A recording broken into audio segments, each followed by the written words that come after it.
Welcome back, students. Dear students, in this chapter,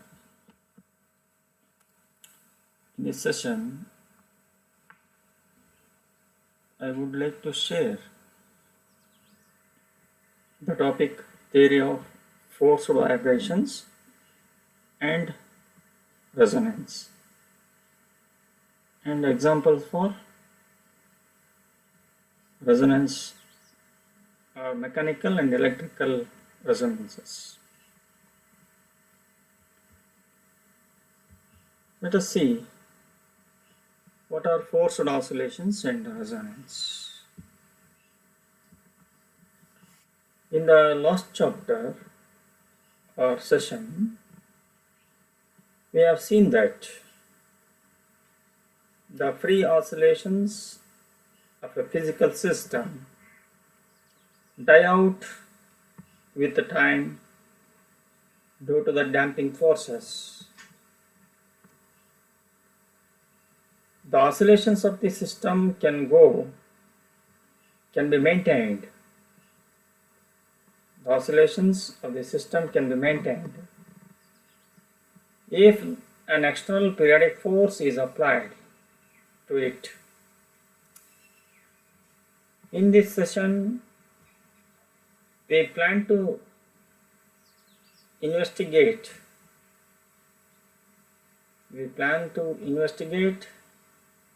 the behavior of an oscillating system under the application of harmonic periodic force and study the response. Response means either the displacement or velocity of the system. You can study the response of the system as a function of frequency of the force. In fact, this problem is of greater practical importance in various branches of physics. If we apply a harmonically oscillating force to a damped harmonic oscillator at a frequency, that is P, frequency is P, which is in general different to the natural frequency of the oscillator. In the beginning, we obtain the transient response, that is in the initial stages. The oscillator tends to vibrate with its natural frequency, that is natural frequency omega, while the impressed periodic force tries to impose its own frequency, say P, frequency is P, tries to impose its own frequency upon it, and hence a sort of tussle takes place between the two. When the transient effects died away, the oscillator ultimately acquires the steady state and vibrates at the frequency omega of the applied harmonic force and not at its natural frequency omega. Such oscillations of the system at the frequency of the applied periodic force are called forced oscillations or driven oscillations. The external applied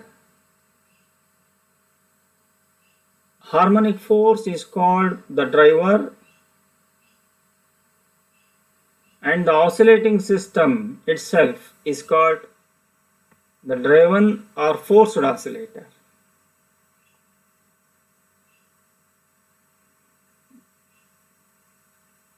I repeat, the external applied harmonic force is called the driver, and the oscillating system itself is called the driven or forced oscillator.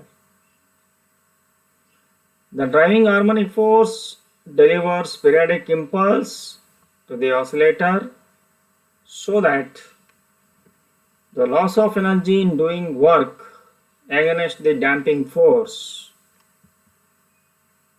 is recovered.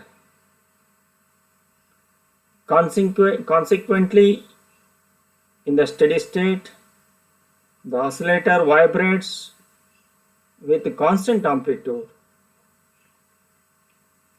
If we vary slowly the driving frequency, we obtain the resonant response at a frequency PR, resonant frequency PR, which is equal to or close to the natural frequency omega of the oscillator.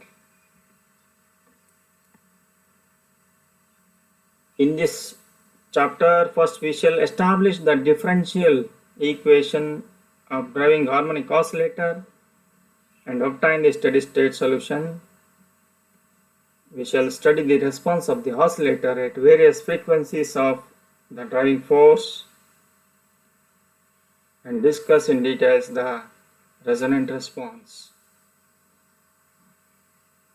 This is about a brief introduction regarding forced oscillations and response. I repeat, in brief, in simple technique, what I explained earlier. I repeat that one, that is force oscillation and response, like this here. Here the oscillations occur that under the action of an external periodic force are called forced oscillations. During forced oscillations, the system oscillates with the frequency of the external periodic force. The vibrations of a body under the action of a periodic force are called forced vibrations. Examples for forced oscillations are sonometer wire set to oscillations using a tuning fork or electromagnet. Here you know sonometer experiment using tuning fork or electromagnet. When we use the electromagnet or tuning fork, the string stretched between the fixed arm and passed through bridges and through pulley suspended by means of weights. When the electromagnet is switched on, the string undergoes vibrations, hence it forms the number of loops. When we use the bridges under the stretched wire, then it gives one loop. Then the wire undergoes a maximum vibration. That string vibrates with constant amplitude between the two knife edges. That is due to these forced vibrations. Forced vibrations means electromagnets produces forced vibrations to the string, hence the string undergoes vibrations, that means oscillations due to the frequency of external periodic force. The same way resonance air column. In the resonance air column also we got the maximum emission of sound due when the applied Faraday force, when we apply the force using tuning fork, the prongs of vibrating prongs of the tuning forks vibrates the air molecules inside the column. At resonance conditions, the air molecules undergoes vibrations with maximum amplitude, then it resonates the maximum sound. These are all the examples of forced oscillations and resonance.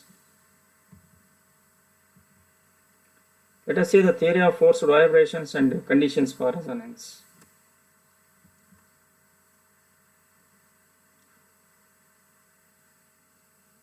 Consider a particle of mass m vibrating along the y direction. Then it experiences three forces. One is restoring force, that is minus ky, and damping force, that is minus r into dy by dt, and external periodic force F equals F0 sine pt. Where P is the frequency of the applied force. P is the frequency of applied force. These are the three forces experienced by the mass of the vibrating particle along the y direction. Then from Newton's law we have m into d square y by dt square. This is force, that is mass into acceleration, is equal to restoring force minus ky, damping force minus r into dy by dt, plus external periodic force. The sum of these three forces is equal to mass into acceleration of the vibrating body. Here m into d square y by dt square. When you transfer the RHS of the equation towards LHS side, then it gets positive values and is equal to F0 sine pt.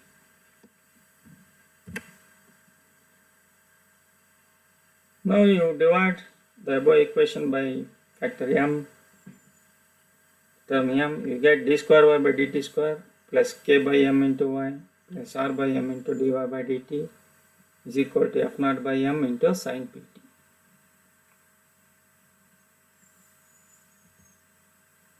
Putting k by m in the above equation is omega naught square. Then omega naught is said to be natural frequency of vibration. The remaining term r by m is equal to 2b, and f0 by m is said to be f0. Then substitute all these values in the above equation, we get d square y by dt square plus omega naught square y plus 2b into dy by dt is equal to f0 sine pt. This is equation 1. This is differential equation of motion for forced oscillator.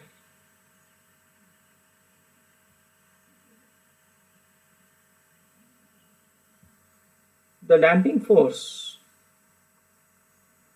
tends to retard the motion and the applied force tends to support the motion.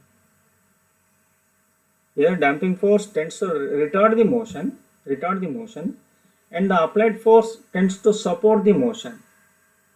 Initially there are damped oscillations at almost natural frequency called transient state. After some time, particle reaches a steady state.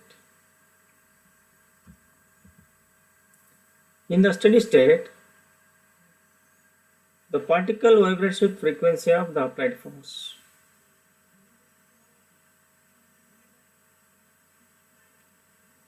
And amplitude of the particle remains constant. And also the phase difference between the particles and the applied force remains constant. Let a steady state solution of equation 1 will be y equals a into sine of pt minus pi. In the steady state, the solution of equation 1 will be like this: y equals a into sine of pt minus pi. The imaginary part of the complex quantity is z equals a into e to the power I into pt minus 5. And the periodic force may also be taken as the imaginary part of f naught into e to the power of I into p into t. Then we have from the equation 1, here this is equation 1, that is d square z by dt square plus omega naught square z plus 2b into dz by dt equals f naught into e to the power of pt. Here in the equation 1 there is no m term. When we divide this equation by m, here m get cancelled, make it correct. Here this is the equation. Since dz by dt equals I pz and d square z by dt square equals minus p square z, we have minus p square z plus 2b I pz, here 2b, dz by dt means I pz, 2b I pz plus omega naught square z as it is equals f naught into e to the power of I pt. Therefore, when you take z outside, here z is there, here z is there, here also z is there, you take outside, it becomes omega naught square minus p square here plus 2b ip equals f naught e to the power ipt.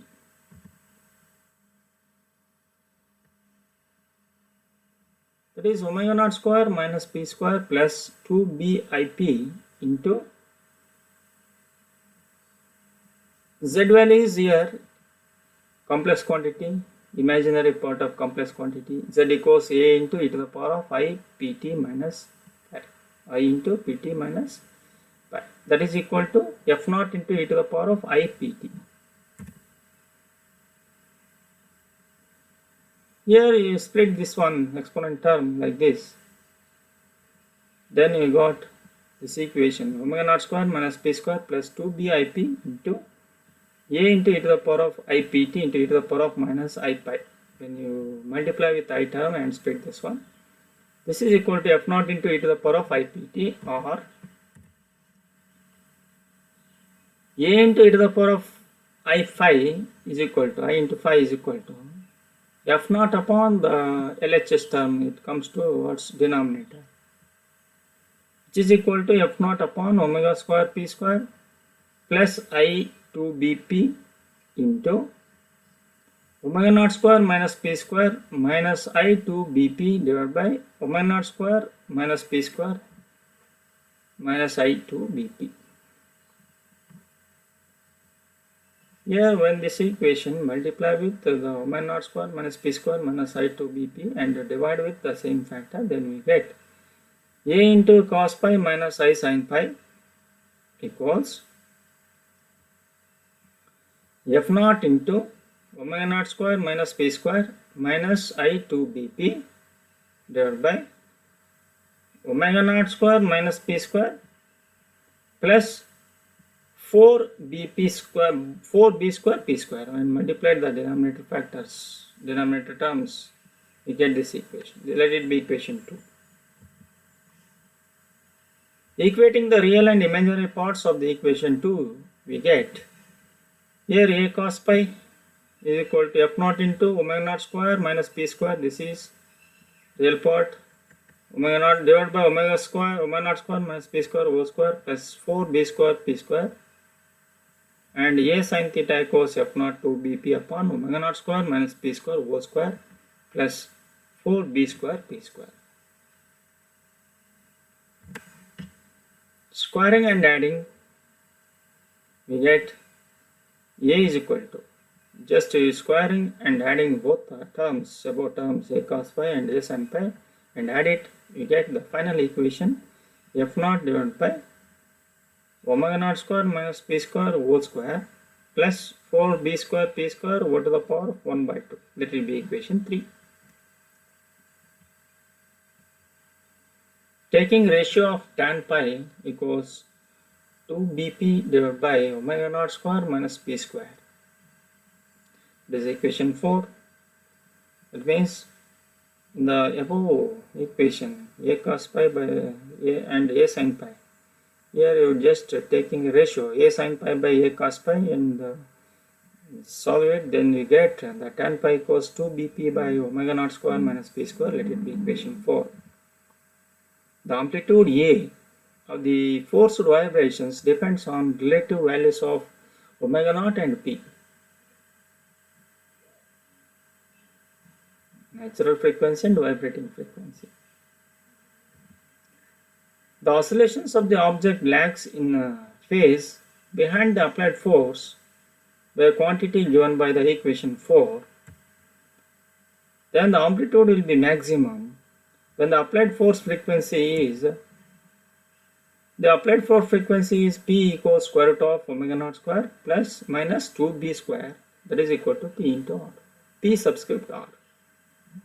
This is resonant frequency. Then the maximum amplitude is equal to f naught upon 2b into p square plus b square whole to the power of 1 by 2, which is seen in the last slide.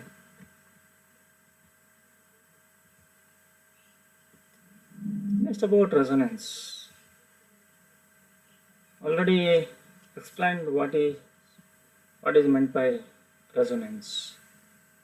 Again, the motion is which a body oscillates with its natural frequency under the influence of external periodic force and same frequency is called resonance.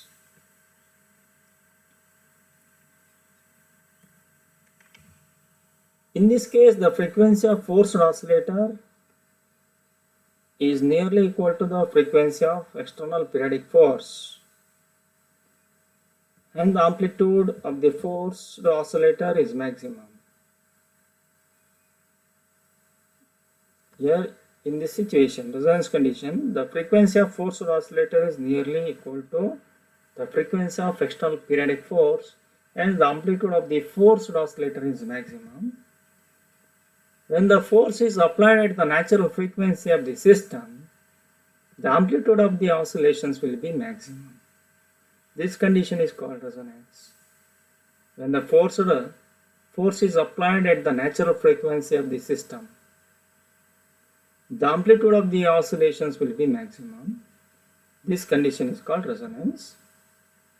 In case of low damping, that is when B tends to 0, amplitude is maximum when P equals omega naught, that is natural frequency is equal to omega naught.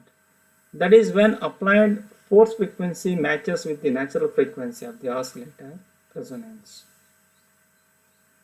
It means when I applied the force frequency matches with the natural frequency of the vibrating body or oscillator, resonance, frequency of the oscillator resonance. Then at resonance, maximum amplitude will be f naught by 2 bp, f naught upon 2 bp. The variation of the amplitude with the frequency is shown in this figure here, figure A. Here the amplitude is taken along y-axis, frequency is taken along the x-axis. When the damping is 0, the amplitude at resonance is infinite here. When the damping is 0, amplitude at resonance is infinite here, infinite. But damping cannot be 0. When the damping is 0, the amplitude at resonance is infinite, but the damping cannot be 0. The sharpness of the resonance decreases as damping increases.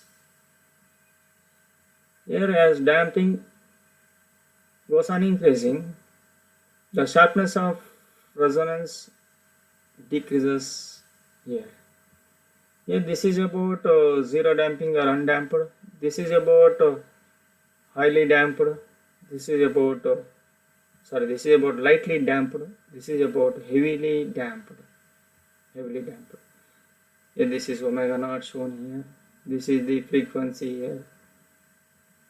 Frequency taken along x-axis here. The amplitude is taken along y-axis here.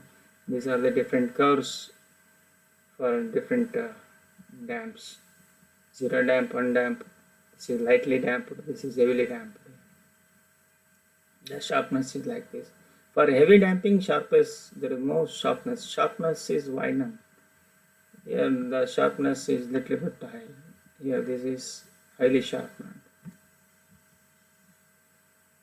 Here at resonance P equals omega naught. When P and omega naught are equal, and tan pi is equal to infinite, or pi equals 5 by 2. That means the angle phi, phase angle pi equals 90 degree.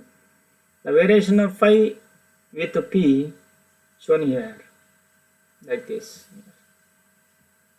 The curve goes like this here. At resonance P equals omega naught, here it reaches this point here. When pi equals 90 degree.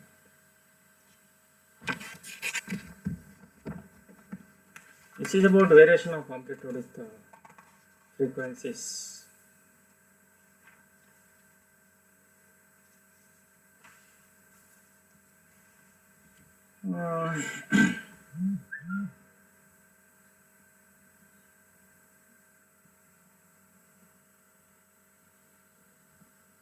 Next one is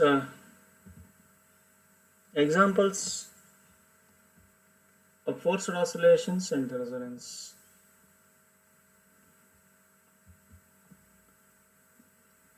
Here the following examples of resonance in different oscillating systems under forced oscillations. First one is in sonometer, when the natural frequency of the stretcher string is equal to the frequency of the tuning fork, the amplitude of the oscillations is maximum. The sonometer experiment, when you strike the tuning forks against the rubber pad and the vibrating prongs of the tuning fork, here the stem of the tuning fork pressed and gently touch on the sonometer box, then the stretched wire undergoes the vibrations. That means the natural frequency of the stretcher string is equal to the frequency of the tuning fork, prongs of the tuning fork. Here the amplitude of the oscillation will be maximum. Hence the stretcher string gives the loop with constant amplitude. It vibrates with constant amplitude. Second one is resonance air column. In this case also, when you vary the length of the column and you put the vibrating tuning fork, prongs of the tuning fork, top of the mouth of the column, then the air particles inside the column undergoes vibration with the maximum amplitude.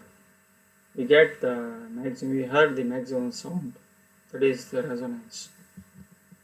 Helmholtz resonator also the same situation. And one more example is the resonance in LCR series circuit or parallel circuit. Here in case of LCR circuits, this is an good example for electrical resonance. Here you know the radio, receiver, radio. In case of radio, when you select the radio particular station like Dharwad or Bangalore or BBC News, the receiver antenna in a radio receiver receives a particular station under resonance condition only.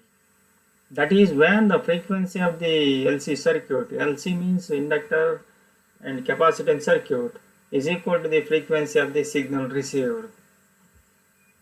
That is, then only you can hear the particular station. Soldiers while marching on the bridge set the bridge into forced vibrations. Here you can just see this diagram, this animated video clip here. I will play this one here. See here, like this bridge undergoes collapse here. If applied force frequency matches with the natural frequency of this bridge, resonance takes place here. Resonance takes place and the bridge vibrates with larger amplitude like this and may break down. This is Tacoma Bridge in America.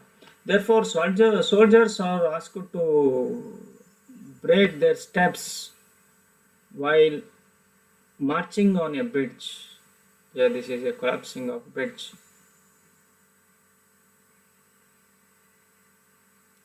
Tacoma Bridge, this one. In the same way, see this one, driving at the frequency of resonance. See here. Yeah, this is a driving force, applied force. Hence, it undergoes oscillation. The man in the string undergoes vibration with maximum amplitude. Yeah, this is applied force.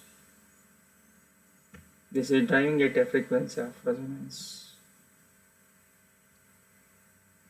It oscillates with the maximum amplitude here due to forced frequency. This forced frequency matches with the natural frequency of the oscillating body like this. Next one is, this is driving out of frequency. Here this is not matched, then he fallen down.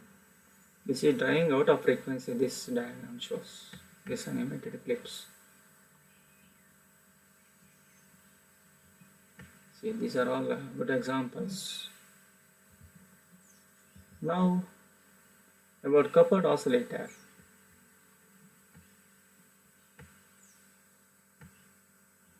When two or more body oscillates in such a way that the oscillations of one influences the oscillation of other,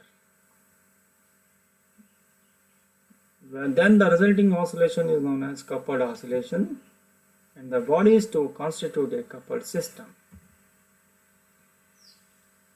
Anharmonic oscillations.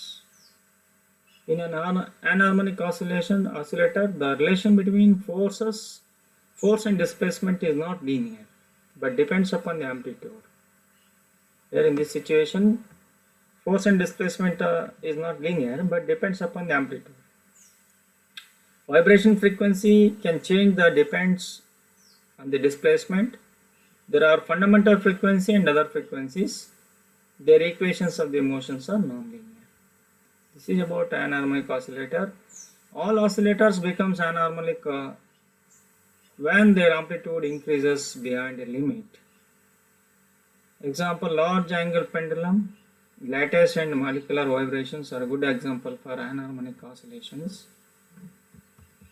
For this one, coupled oscillation, just to refer the animated clips. Just a minute. In this case here,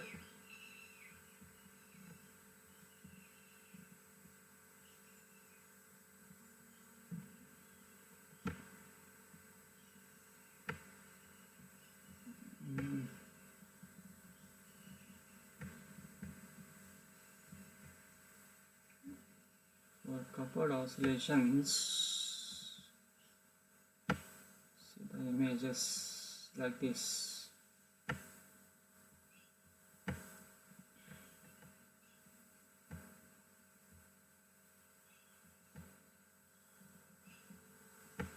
Yes, you can see here.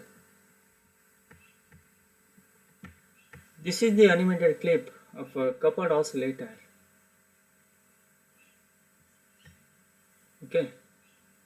Here in this situation, when this one red marked bob here, this is also one of the pendulum. These two pendulums are hanged by means of thread of equal length along this string, horizontal string. Here when it is, suppose first case this green pendulum kept constant, just you oscillate this one After sometimes then second one also undergoes oscillation. That means coupled. It couples the second one. That means it transfers the energy to the second pendulum. Here, these are the waveforms regarding these two pendulums about the couple oscillator. Yeah. Totally, one pendulum couples the oscillation to the other pendulum. Totally transfers the energy from one side to another side, one pendulum to another pendulum. This is about coupled oscillators. There are so many animated pictures are obtained from Google image results. These are the situations here. Okay. This is about the coupled oscillators. Now you can refer these books from you can borrow books from your library and go through these books about detailed study of coupled oscillator and anharmonic oscillator. That's all. Thank you.